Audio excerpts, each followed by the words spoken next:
Good evening and welcome to WTOP-10 News at 10. I'm Justin Penman. And I'm Annie Flaherty. Tonight, a man in Oswego was sentenced to state prison on drug charges. But first, a woman was in court today after killing 4 in a car accident at a homecoming parade in Oklahoma. DJ Manu is in the newsroom with more.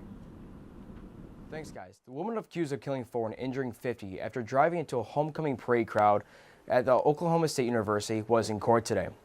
25-year-old Adacia Chambers has not officially been charged with the 4 counts of second-degree murder, but is believed to be mentally ill, according to her lawyer. Chambers' lawyer states her memory of the accident and her awareness of being in jail is missing. She doesn't remember a whole lot about what happened. There was a period where I think that, for a better lack of term, she could have even blacked out. She only remembers, from what was communicated with me, the end of the crash, people removing her from the car, shards of glass being everywhere, and her being extremely confused while at the same time trying to maintain the ability to cooperate. Her family says Chambers has received mental health treatment in the past, but nothing recently. Family and community members who are rallying together for the vigil of those who passed away are trying to start to move on. Chambers' bail is set at $1 million and she'll be back in court on November 13th. Back to you guys. Thanks, DJ. A Syracuse man is sentenced to state prison for criminal possession of a controlled substance in the 3rd and 4th degree.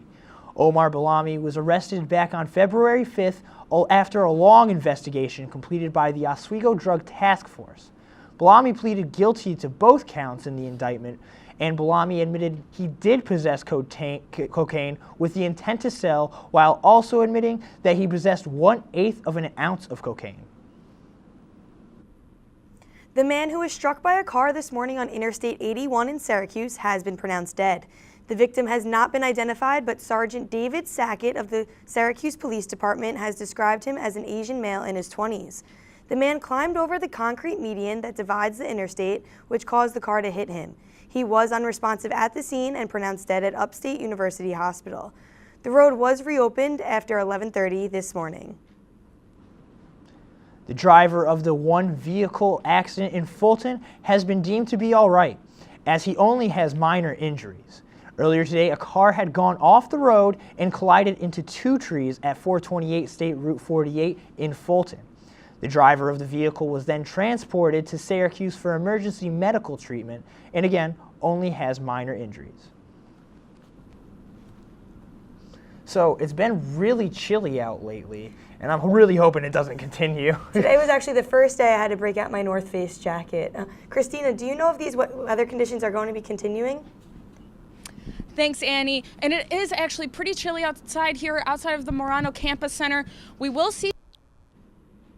Thanks, Christina. 2 years later, Mohammed Bakir, a man from Clay who killed a Liverpool mother while high on drugs, has been sentenced to prison. In 2013, Bakir pleaded guilty without trial because he said he wanted to spare the victim's family from going to court. Not only did he kill Megan Patterson, the mother, but he also paralyzed her 10-year-old daughter in the crash. Bakir's sentence is a little over 8 to 25 years in prison. An Onondaga man is sentenced to 20 years in prison today for shooting his neighbor, along with some assault charges on the side. 61-year-old Timothy Joyce of Onondaga attacked his neighbor Mark Seward back on September 9th of last year. The victim, Mark Seward, still has large scars from the hole in his arm where the bullet penetrated, and the place in his hip where doctors took out part of his bone to replace the bone in his arm. In happier news, Oswego high school students are marching to the beat of their own drum through the streets of Oswego as they will be competing in the championship this Sunday, November 1st. Our reporter Caitlin Gennari has more on the story.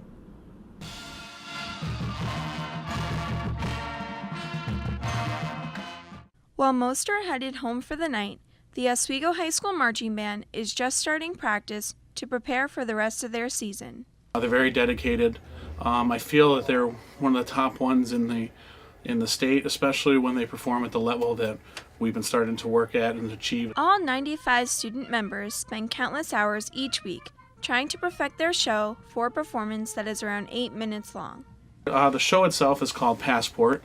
We take a pretty unique travel path around the world. when we first started designing this show, United Airlines has a commercial where they have used Rhapsody in Blue. So we decided to take that element of Rhapsody in Blue and use that as we flew around to different countries around the world. Each student in the band plays a significant role in the show, making this a dedicated team activity. Definitely, everyone's significant. They play, like, everyone's important towards the show, and when people don't show up, it's pretty detrimental. Marching band is a great way to enhance one's musical talents and skills, but marching band also teaches valuable life lessons. Reliability, hard work, the ability to choose to do something that you may not be able to do, but work hard for a goal. You can see the Oswego High School Marching Band compete this Sunday, November 1st in Syracuse at the New York State Field Band Conference Championships. For more information on the competition, visit oswegobands.org. Caitlin Gennari reporting for WTOP-10 News. Over 5,000 students will be competing at the championships on Sunday, but there is only one band Oswego is rooting for, the Oswego Buccaneers. Oswego wishes them the best of luck at their competition. Last week, Syracuse Mayor Stephanie Miner decided to raise the minimum wage for city workers to $15 an hour. The increase in pay that benefited 61 employees did not require approval from the Common Council, but today, 3 members said they agree with Miner on her decision. On the other hand, 3 members said that they disagree and Miner was trying to circumvent the council. Despite the controversy, the pay increase already went into effect. Democratic presidential candidate Hillary Clinton nominates her New York State campaign leaders today. Clinton appointed more than 100 people as her key leaders. Out of that list, both Syracuse Mayor Stephanie Miner and her husband, Democratic fundraiser John F.X. Mannion, have been appointed. Clinton says the campaign leaders will help build a grassroots-driven volunteer team to support her bid for the Democratic nomination in the presidential primary. Coming up later, an earthquake in Afghanistan had rocked the area.